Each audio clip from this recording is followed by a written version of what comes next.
Poor food truck girl ignores black billionaire CEO. Unaware they were childhood friends, Clementine Walsh flipped grilled cheese sandwiches on her food truck's griddle, sweat dripping down her blonde ponytail despite the Portland morning being cool.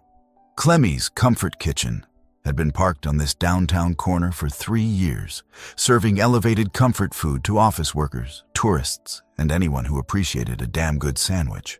At 28, Clemmy's life was about survival. The food truck represented everything she'd worked for. Culinary school scholarships, 18-hour days, every penny saved. It wasn't glamorous. Her kitchen was a converted van. Her office was a parking spot she fought for daily. Her profit margins were razor thin, but it was hers. After growing up in poverty in Northeast Portland, watching her father Derek work 3 jobs just to keep their lights on, Clemmy had promised herself independence. The food truck was that promise manifested. 2 grilled cheese, 1 tomato soup, she called out, sliding orders through her serving window. Her regulars knew the drill. Quick service, quality food, no pretension. "Excuse me." A deep voice interrupted her rhythm. Clemmy glanced up at her next customer and felt immediate irritation. Designer suit, expensive watch, confident stance that screamed money and entitlement. Another downtown businessman who'd probably complain about prices or ask if she accepted cryptocurrency. "What can I get you?" Her tone was professional, but cool. The man studied her menu, his dark brown skin contrasting sharply with his crisp white shirt. He was handsome, she'd give him that. Tall, well-built, with intelligent eyes and a smile that probably charmed investors. But Clemmy had learned to distrust men in expensive suits. They treated service workers like furniture. The signature grilled cheese, and he paused, his smile widening. "Do you still make that tomato soup with the secret basil trick? The one that tastes like summer?" Clemmy frowned. "It's on the menu. $12 for the combo." "I'll take it." "But Clemmy, you don't recognize me, do you?" Her irritation spiked. "Sir, I serve about 200 people daily. Unless you're a regular, no, I don't recognize you. That'll be $12. Something flickered across his face. Disappointment, maybe. But he handed her a 20. "Keep the change." Clemmy wanted to refuse the tip on principle, but $8 meant groceries. She took it. "Your order will be ready in 5 minutes." As she cooked, she felt him watching her. Not creepily, more nostalgically. But that was ridiculous. She didn't know this man.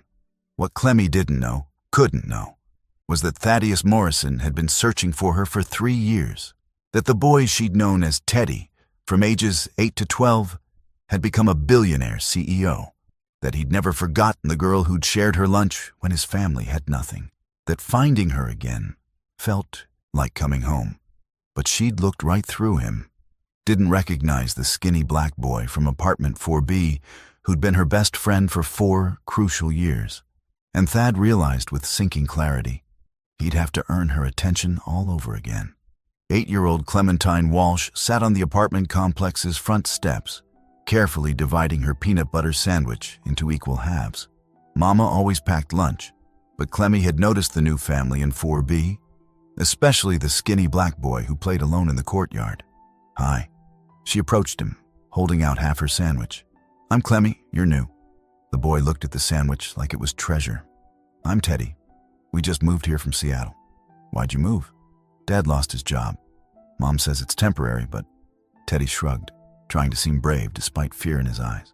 "My dad lost his job last year. It sucked, but we're okay now." Clemmy sat beside him. "Want to be friends? I don't have many." Teddy took the sandwich half. "Yeah, I'd like that." For 4 years, they were inseparable. Clemmy and Teddy, 2 kids from struggling families finding joy in poverty. They'd explore the neighborhood, share lunches, do homework together, create elaborate imaginary games where they were superheroes saving the world. Teddy's father, Wade, worked odd jobs while secretly developing a software program in their tiny apartment. His mother, Regina, cleaned houses. They had nothing, but they had each other. And they had the Walsh family next door, who always seemed to have an extra plate at dinner. Then everything changed. Wade's software got noticed by a major tech company, bought for $50 million. Overnight, the Morrison family went from poverty to wealth. 12-year-old Teddy knocked on Clemmy's door one last time. "We're moving to Lake Oswego. Big house, good schools, all that." His voice was small. "I don't want to go." "You have to. Your family needs this." Clemmy tried not to cry. "But we'll stay friends, right? You'll visit?" "I promise, always." But promises made by 12-year-olds rarely survive the reality of class divides. Teddy's new school was private, expensive, full of kids whose parents were doctors and lawyers. His mother insisted he go by Thaddeus, more professional, more refined. His father's tech company exploded into a billion-dollar empire. And somehow, in the chaos of transformation, Teddy lost touch with the girl who'd shared her lunch when he had nothing. He'd tried to find her over the years, but Clemmy had moved. Derek got a better job. They'd relocated to a different neighborhood. No Facebook, no social media presence, no digital footprint. She'd vanished. Until 3 months ago, when Thad's executive assistant Nora mentioned a food truck called Clemmy's Comfort Kitchen. The owner's tomato soup was legendary, made with a secret basil trick that tastes like summer. Thad had nearly choked on his coffee. That was their trick. Something Clemmy's mother had taught them. Something that tasted like childhood and friendship and home. He'd found her. Finally, after 20 years. But she didn't recognize him. Didn't remember. Or worse, didn't want to remember. Thad became a regular. Every morning, same order. Grilled cheese and tomato soup. Always polite. Always left generous tips. Always tried to engage Clemmy in conversation she clearly didn't want. "Busy morning?" he'd ask. "Yep." Clemmy would focus on her griddle, avoiding eye contact. "The soup is incredible. You make it yourself? That's why it's called my kitchen." "Right, of course." He'd pause. "You've been at this location for 3 years? Are you writing a book or ordering lunch?" Clemmy's rudeness was deliberate.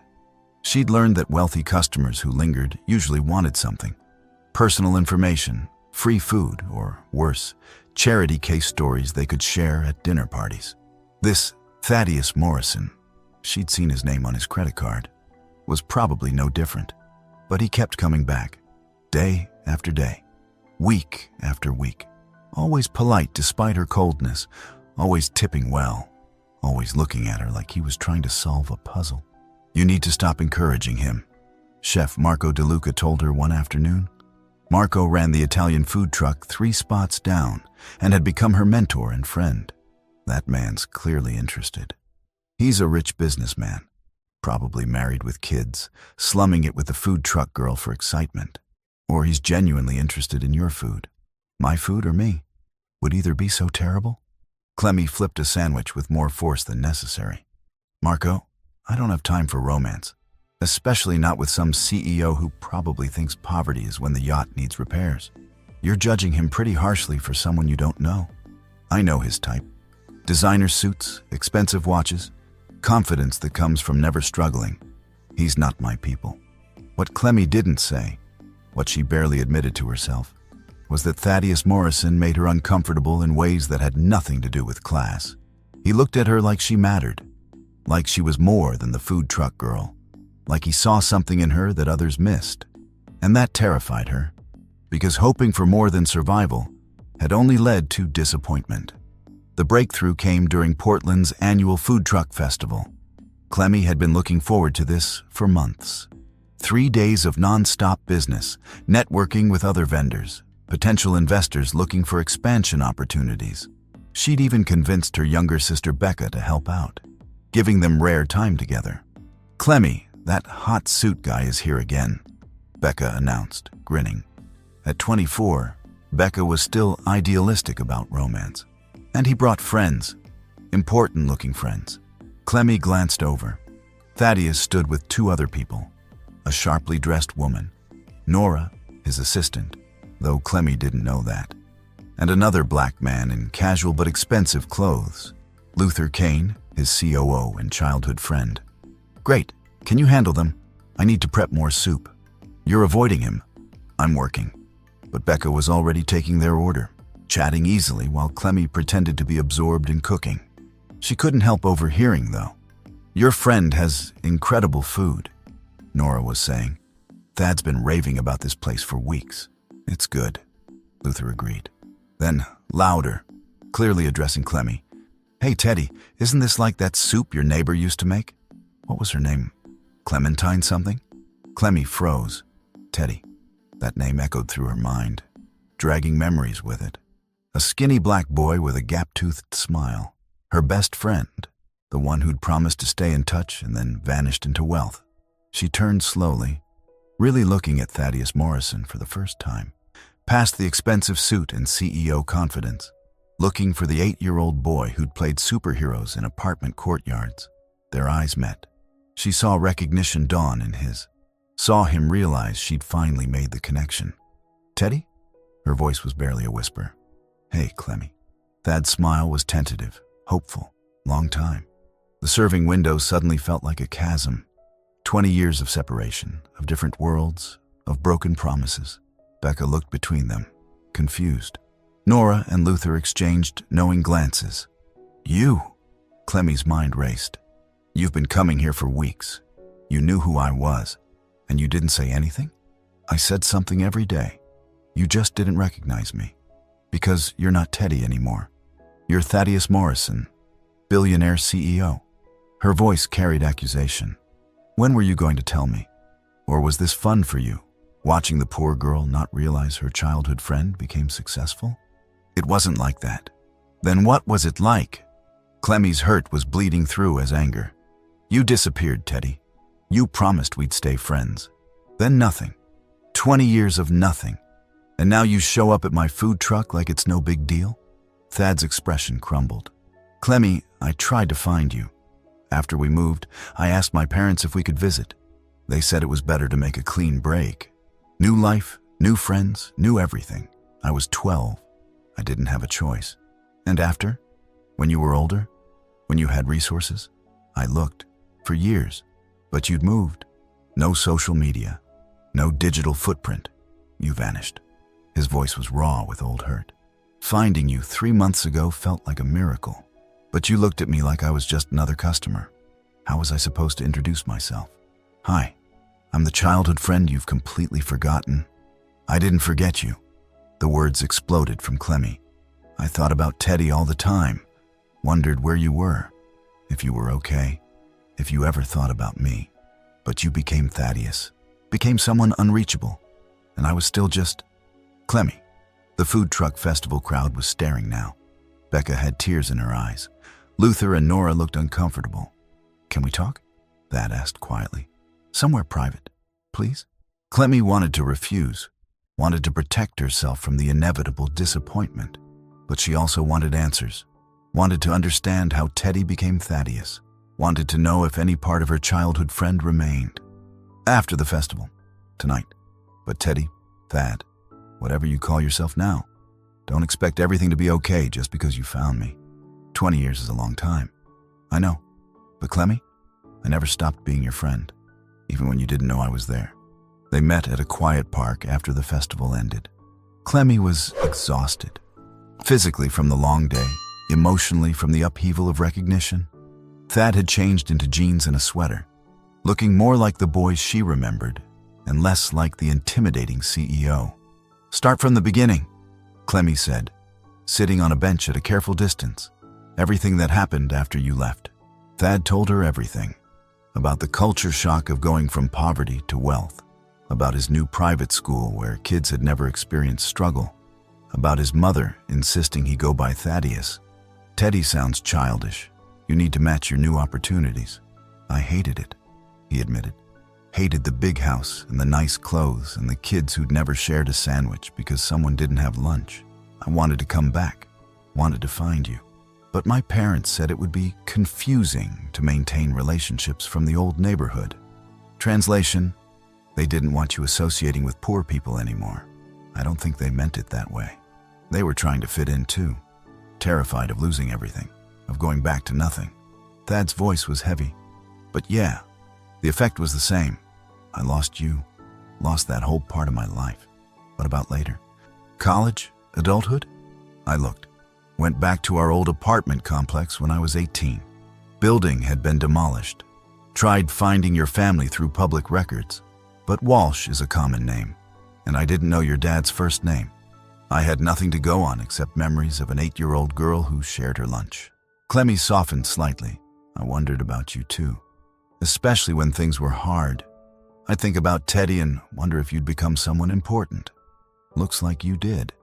I built a tech company, took my father's software innovations and scaled them into Morrison Technologies, worth about $2.3 billion now. He said it matter-of-factly, without bragging. But Clemmy, all that success felt hollow without people who knew me before.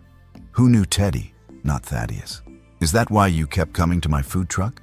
Trying to recapture childhood? Partly. Also because your food is incredible and I missed you desperately for 20 years. He turned to face her fully. I'm not trying to reclaim childhood or assuage guilt. I'm trying to rebuild a friendship I never wanted to lose. Clemmy was quiet, processing. Part of her wanted to trust this, wanted to believe her childhood friend had never really left. But another part, the part shaped by years of disappointment and struggle, hesitated. We're not kids anymore, Teddy. Thad. Everyone calls me Thad now. Fine, Thad. We're not kids. You're a billionaire CEO. I'm a food truck owner barely making rent. We live in completely different worlds. So did we when we were kids. Your family had slightly more than mine. Didn't matter then. Everything matters now. Class, race, opportunity, it all matters. You can't just wave your hand and make that disappear. I'm not trying to. I'm just asking for a chance. To catch up. To maybe rebuild something we lost. As adults. As equals. We're not equals, Thad. That's the whole problem. How's this story hitting you so far? Tell us in the comments. If you're loving it, type 1. If not, type 0. We want to know what you think. Against her better judgment, Clemmy agreed to meet Thad regularly. Coffee once a week. Casual, no pressure. Just two old friends catching up on 20 lost years. But casual was complicated when one friend was a billionaire and the other counted pennies. Their first official coffee meeting was at a chain cafe. Clemmy's suggestion, because she could afford her own drink there. Thad showed up in casual clothes, clearly trying to downplay his wealth. But everything about him screamed money, the way he carried himself. His watch, even his casual watch, probably cost thousands. His comfort in any space. Tell me about the food truck, Thad said after they'd settled at a corner table. How did that happen? Clemmy explained her journey. Culinary school on scholarship, working every restaurant job imaginable, saving every penny. The truck represented 5 years of sacrifice. It's not glamorous. Most people don't see food trucks as real businesses. But it's mine. I built it. That's incredible. Seriously. You took nothing and made something. Like your father did with Morrison Technologies? Yeah. Except Dad had sudden success. You're fighting for every inch. That takes different kind of strength. Clemmy studied him. You're not what I expected. When I realized you were Teddy, I thought you'd be, I don't know, more arrogant? More disconnected from reality? I've been called arrogant plenty, usually by business rivals. Thad smiled self-deprecatingly. But with you, I can't be Thaddeus Morrison, CEO. I'm just Teddy, the kid who played superheroes with his best friend. We're not kids anymore. No, but maybe we can be friends again. Adult friends, with all the complication that brings. Over the following weeks, they rebuilt connection carefully. Thad learned about Clemmy's life, her sister Becca's struggles with student loans, her father Derek's retirement issues, her own financial precariousness. Clemmy learned about Thad's world, the pressure of running a tech empire, his mother Regina's expectations, his younger sister Quinn's artistic ambitions that the family didn't support. Your parents still weird about class stuff? Clemmy asked during one coffee meeting. Mom is. She worked so hard to escape poverty that she's terrified of anything that reminds her of it, including people from the old neighborhood. Thad's voice was careful. She didn't react well when I told her I'd found you. What did she say? That it was nice to reconnect, but I should be realistic about compatibility, that we've lived different lives now. She's not wrong. She's not right either. Compatibility isn't about bank accounts. But Regina's concerns weren't entirely classist. She worried about her son's heart, worried he'd fall for someone who couldn't handle the pressure of his world, who'd resent his wealth or feel diminished by it. And watching Thad with Clemmy, Regina could see it happening. Could see her son falling for the girl who'd shared lunches 20 years ago, not realizing how complicated that love would become. The complications intensified when families got involved. Derek Walsh met Thad one afternoon when dropping off supplies at Clemmy's truck. "So, you're the CEO my daughter's been spending time with." Derek's tone was neutral, but his eyes were sharp. He'd spent his life working blue-collar jobs, raising 2 daughters alone after his wife died. And he'd developed finely tuned bullshit detectors. "Yes, sir. Though I prefer to think of myself as Clemmy's old friend who's trying to reconnect. You're the Teddy kid. From the old complex." Recognition dawned. "Morrison family. Your dad hit it big with that software." "He did. Changed our lives. And now you're back. Interesting timing." Thad understood the suspicion. "I've been looking for Clemmy for years, sir. This isn't about, I'm not trying to rescue her or play white knight. I just missed my friend.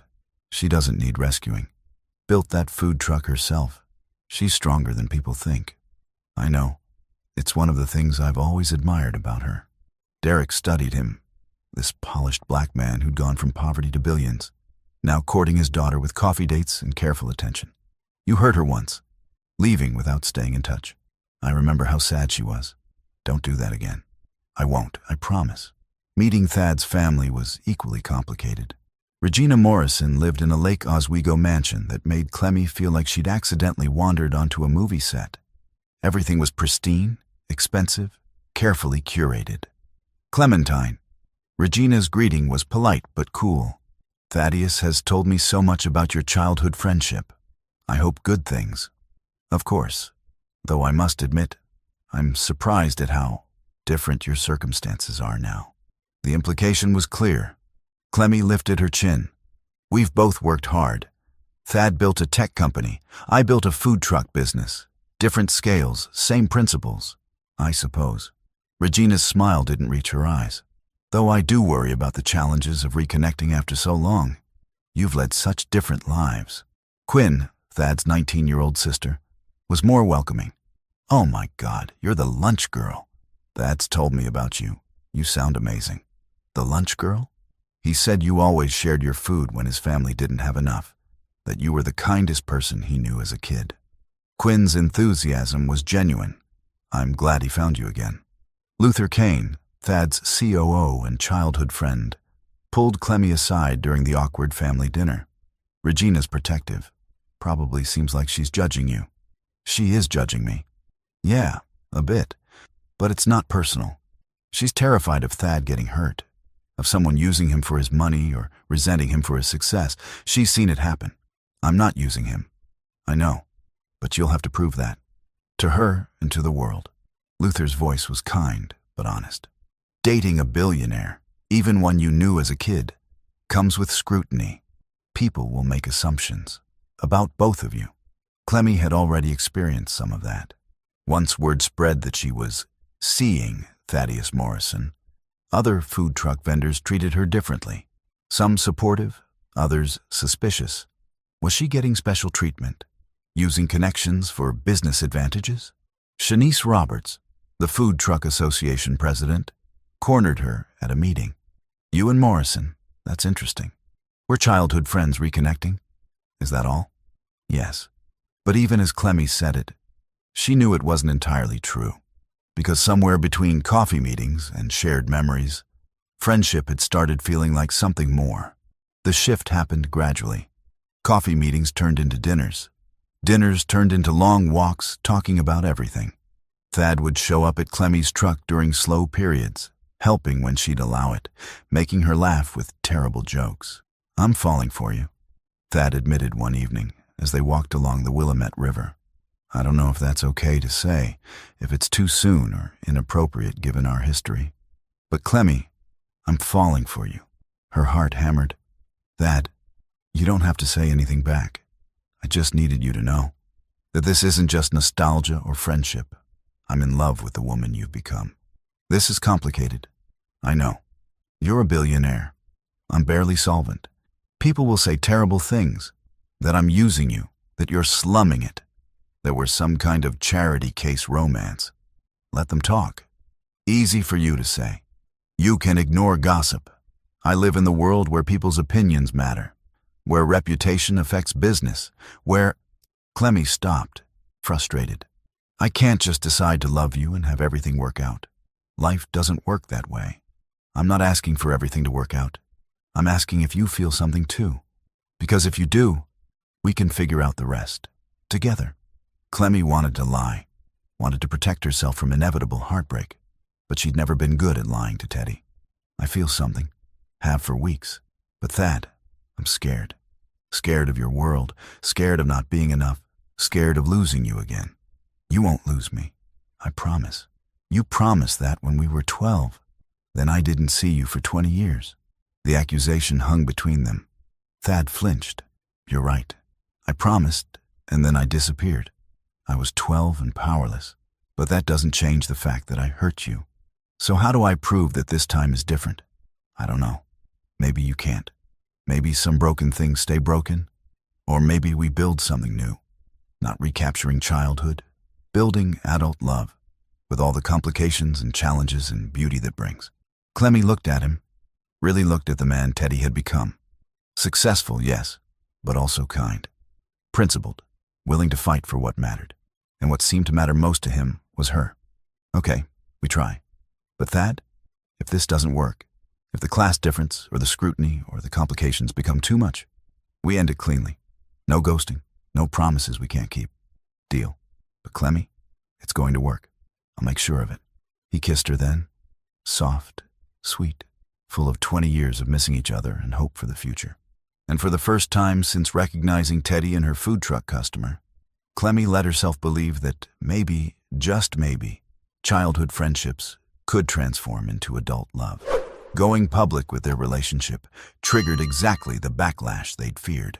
Photos of Thaddeus Morrison, Billionaire tech CEO, eating at a food truck operated by his girlfriend Clementine Walsh, went viral. The think pieces wrote themselves. Billionaire's poverty tourism, Morrison's romance with food truck owner raises questions. When CEOs slum, the problematic optics of cross-class relationships, from food truck to fortune. Is Clementine Walsh using childhood connection for financial gain? The racism was more subtle but equally vicious. Comments about Thad betraying his community by dating a white woman. Speculation about Clemmy's motivations. Was she fetishizing him, using him, exploiting their childhood connection? I knew this would happen, Clemmy said, staring at her phone in horror as another article dropped. People think I'm using you. People are wrong. We know the truth, do we? Because sometimes I wonder if I am using you. Not for money, but for stability, security, escape from struggle. That's not using me. That's accepting support from someone who loves you. But the scrutiny intensified. Food critics who'd never noticed Clemmy's comfort kitchen suddenly published reviews. Some genuine, others clearly searching for reasons to diminish her success. Mediocre food elevated by CEO boyfriend's publicity, one snide write-up claimed. I'm being judged on your merits now, not mine, Clemmy told Thad during a particularly difficult phone call. Everything I've built is being reduced to Billionaire's girlfriend's hobby. So we fight back. We show them your business is legitimate, that your success isn't about me. How? By you staying away from my truck? By us hiding our relationship? That's not a solution. The breaking point came when Regina Morrison gave an interview to a business magazine. Asked about her son's personal life, she'd been diplomatic but damning. Thaddeus has always been idealistic. He sees the best in people, sometimes to his detriment. I hope this particular situation brings him happiness, though I question whether such different worlds can truly merge. Clemmy read the quote and felt something break. Your mother thinks I'm a mistake, that I'm using you or holding you back or whatever polite way she can say I'm not good enough. She doesn't know you. Once she does, will she? Because I don't think Regina Morrison wants to know the food truck girl her son's dating. I think she wants me to disappear. That's not fair. Fair? Nothing about this is fair. I'm being publicly dissected because I fell in love with my childhood friend who happened to become a billionaire. Every decision I make is questioned. Every achievement is attributed to you. I'm not Clementine Walsh anymore. I'm Morrison's girlfriend. So what do you want to do? End this? Walk away? I don't know. I just know I'm exhausted.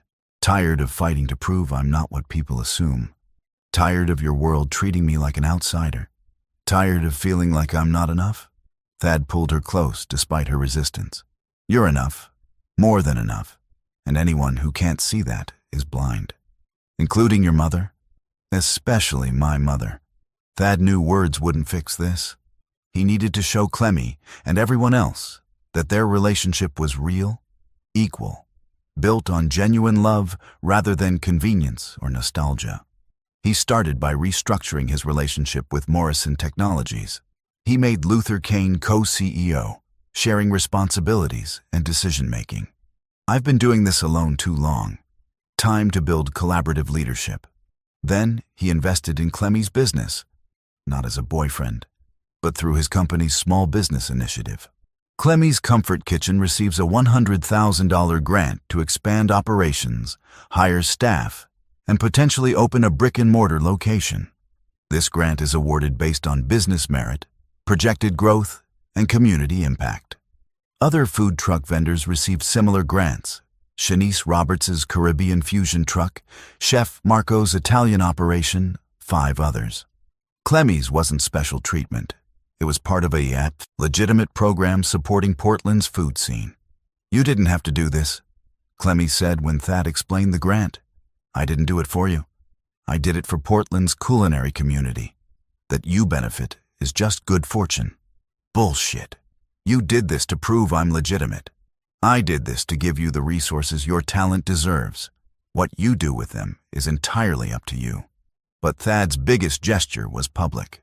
He arranged a joint interview with Portland Business Journal, both of them together, addressing their relationship directly. We met when we were 8 years old, Thad explained to the journalist. Both our families were struggling. Clemmy's family had slightly more, and she literally shared her lunch with me. That kindness stayed with me for 20 years. Some people say this relationship is inappropriate, given your different economic circumstances, the journalist pressed. Those people haven't experienced real poverty, Clemmy interjected. Haven't understood what it means to work for everything you have. Thad knows. He's lived it. That shared experience matters more than current bank balances. But you've benefited from his connections. I've benefited from a legitimate grant program supporting small businesses. The fact that my boyfriend runs the company providing those grants doesn't diminish my business's merit. Her voice was firm. I've been cooking for 15 years, built my truck from nothing. My success isn't about Thad, it's about work ethic and talent. And what about you, Mr. Morrison? Critics say you're experiencing poverty tourism, romanticizing struggle you've escaped. I'll never escape where I came from. It shaped who I am. And Clemmy isn't a reminder of poverty. She's a reminder of humanity, of people who see beyond circumstances to character. Thad took Clemmy's hand. I'm not dating my past. I'm building my future with someone extraordinary. The interview went viral. But this time, the narrative shifted. Other childhood friends turned adult lovers shared their stories. Small business owners praised the grant program. Even some critics acknowledged that maybe, sometimes, love could bridge divides. Regina called after the interview aired. That was well done, both of you. Does that mean you approve? Thad asked. It means I'm trying. Clementine, if you're still willing, I'd like to get to know you properly. Not as my son's girlfriend, as the woman he loves. It wasn't absolution, but it was a start. 6 months after their reunion, Clemmy opened her brick-and-mortar location, Clemmy's Comfort Kitchen restaurant. Not a fancy establishment, a neighborhood spot serving elevated comfort food at reasonable prices. The food truck remained, now managed by Becca, while Clemmy focused on the restaurant. Thad was there opening night, dressed casually, helping where needed, acting more like supportive partner than billionaire CEO. His family came too. Regina, tentatively, Quinn, enthusiastically, Luther with his wife. even some Morrison Technologies executives. You did this, Thad said during a quiet moment, gesturing around the packed restaurant. Built something beautiful from struggle. We did this. Your grant helped. Your talent made it possible. The grant just accelerated what was inevitable. Derek Walsh approached, pride evident. Clementine Ann Walsh, you did it. Really did it. Thanks, Dad. Clemmy hugged him. Couldn't have done it without you teaching me that work ethic matters more than circumstances. And you couldn't have done it without that boy. Derek nodded toward Thad. He's good for you. Challenges you. Supports you. Treats you like you're worth something. Which you are. The evening was perfect. Food critics praised her menu. Customers loved the atmosphere. Business projections looked solid. Clemmy had built something sustainable, legitimate, entirely hers. As the night wound down, Thad pulled her aside. I have something for you. He handed her a small box. Inside was a bracelet. Simple silver chain with 2 charms. One was a tiny food truck. The other was a child's drawing of 2 stick figures labeled Teddy and Clemmy. I found the drawing in my mother's storage, from when we were kids. You'd drawn us as superheroes, remember? Clemmy's eyes filled with tears. I remember. We were going to save the world. Maybe we still can, just in different ways. Thad fastened the bracelet around her wrist. Clemmy, we've had a complicated journey. Childhood friends, 20-year separation, complicated reunion. But through it all, one thing hasn't changed. You're the most important person in my life. You make me better. You challenge my assumptions. You remind me what matters. That, I'm not proposing, not yet. Too much scrutiny, too many opinions, too much pressure. But I want you to know, this is forever for me. When we're ready, when it's right, I'm asking you to marry me. Build a life together. Keep making this work despite complications. You're really committing to the food truck girl? I'm committing to Clementine Walsh, the brilliant chef, the fierce businesswoman, the woman who shared her lunch with a scared kid and stayed kind despite life's hardships. That's who I'm committing to. Clemmy kissed him. Deep, passionate, full of love and promise. Around them, the restaurant buzzed with success she'd built. Beside her stood a man who saw her worth before the world did. Behind her were years of struggle. Ahead was a future neither could have imagined as children. I love you, Teddy. I love you too, Clemmy. Always have. Always will. How's this story hitting you so far? Tell us in the comments. If you're loving it, type 1. If not, type 0. We want to know what you think. 1 year after Clemmy's recognition of Thad, they returned to their childhood apartment complex. It was still standing, barely. Scheduled for demolition next month. Replaced by luxury condos that people like young Teddy and Clemmy could never afford. Everything changes, Clemmy said, standing in the courtyard where they'd played. Not everything. Some connections last. Thad pointed to the steps where she'd first shared her sandwich. That moment changed my life. Taught me that kindness matters more than circumstances. You remembered that for 20 years? I remembered you. Everything else came from that. They'd come full circle. From poverty to different circumstances, from children to adults, from separation to love. But the essence remained.